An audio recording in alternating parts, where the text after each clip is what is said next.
नमस्कार, क्या आप देख रहे हैं केडी न्यूज। केडी न्यूज में आपका स्वागत है। पूर्व केंद्रीय मंत्री और सुल्तानपुर की सांसद मेनका संजय गांधी ने संसदीय क्षेत्र दौरे के दूसरे दिन शुक्रवार को लम्भुआ नगर पंचायत में स्थित सर्वोदय इंटर कॉलेज परिसर में नारी शक्ति बंधन सम्मेलन में उमड़ी भीड़ को संबोधित करते हुए कहा कि आपकी जागरूकता व एकजुटता से आपको अपने अधिकार मिलते जा रहे हैं। उन्होंने कहा कि आज महिलाएं हर क्षेत्र में सशक्तिकरण की प्रतीक बनी हुई हैं।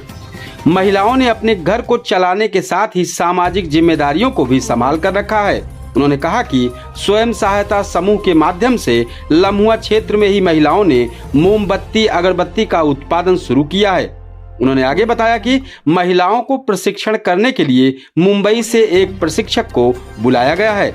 सांसद श्रीमती गांधी ने इसके पूर्व दुबेपुर विकास खंड मुख्यालय पर लगाए गए जन चौपाल कार्यक्रम में ब्लॉक प्रमुख प्रतिनिधि डिम्पल सिंह की मौजूदगी में बड़ी संख्या में फरियादियों की समस्याओं को सुनकर उनका त्वरित निस्तारण किया। महिला बढ़ जाएंगी संख्या में तो जाहिर है कि वो ऐसी चीज़ें उठाएंगी जो महिलाओं के फायदे या सशक्तिकरण के लिए होंगे, वो फर्क आएगा।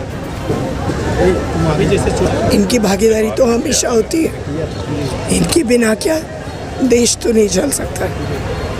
तो मैं खुश हूँ कि आज का जो मोर्चा, आज का जो मीटिंग था इतना सफल रहा। आप देख रहे हैं कि करीबन 2000 औरतें यहाँ मौजूद हैं। अच्छा ही होगा, अच्छा ही होगा। और तुम एक नई उत्साह है, हो रहा है बेटा, हो रहा है। जैसे हमारी महिला ने बोला कि पहले तो घर घर चलाए जाते थे, अब क्योंकि इतने सख्त कानून है ये बहुत कम हो गया।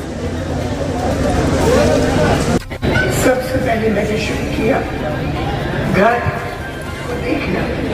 पूरे उत्तर प्रदेश में सबसे ज्यादा घर दिए गए हैं महिलाओं को, 1,30,000 घर जो महिलाओं के नाम पर है।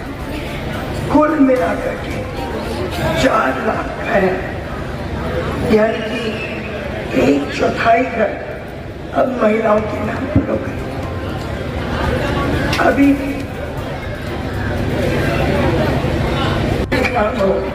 जो 40% से करीब दिखांग है, मेरे पास 3,000 घर है, उनके पता करके बता देना। उसके अलावा घरों के अलावा मैंने कोशिश की है प्रधानमंत्री जी के कहने पर